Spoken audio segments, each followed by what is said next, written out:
Chapter 3. Love Others. When someone I know has a need, I should first really ask the question, should I meet it? This shows true compassion. In the story of the Good Samaritan, the Levite was lacking this. Likewise, a Levite, when he arrived at the place, came and looked, and passed by on the other side. But a certain Samaritan, as he journeyed, came where he was, and when he saw him, he had compassion. Luke 10:32-33. So here comes what they consider a half-breed, half-Jew, half-Gentile, a Samaritan. Yet we see that this Samaritan has love for this poor man.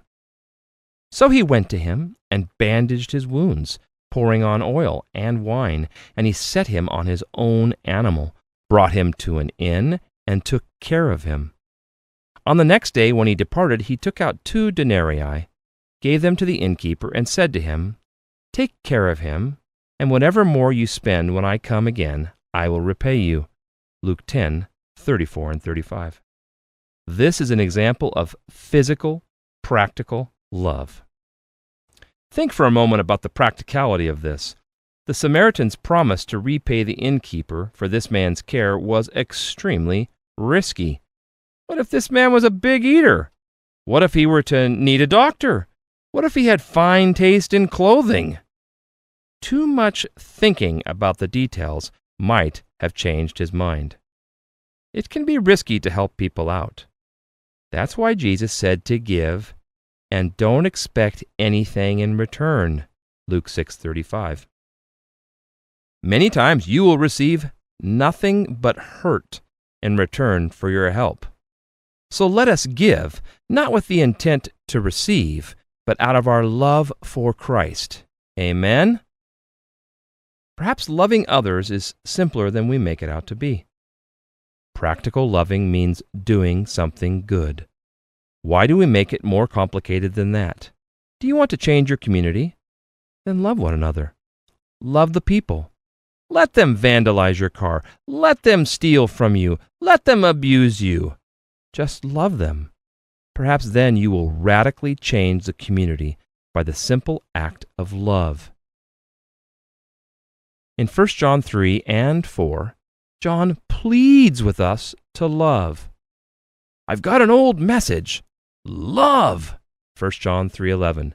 I've got a commandment. Love. 1 John 3:23. Finally, in 1 John 4:21, he says, and this commandment we have from him, that he who loves God must love his brother also. 1 John 4:21. You must love one another if you really love God. That is hard, because it is sometimes unenjoyable, but it is our choice. Maybe you're asking the question, if a person really wrongs me, do I wait for the ooey-gooey emotions to develop before I love them? The answer is no. It may take time for the emotions to arrive, but it does not take any time to love them because it is your choice. Jesus did not have ooey-gooey emotions when he hung on the cross and cried out to the Father to forgive them. He made a choice. It was a willful choice with very few love feelings. Love will eventually have emotions, but emotions are not love. We have felt pretty good about some things that we have not really loved. The reverse is true. We may have felt pretty bad about some things that we have truly loved. Can you imagine if your bride or your husband looked across the table and said, I love you as long as I feel good about you? Is that marriage going to last? First bad day, boom, it's over. Instead, we say, I love you, and therefore I choose you forever, even when I don't like you, and when you've done something wrong. I love you. It's a choice. It's an act.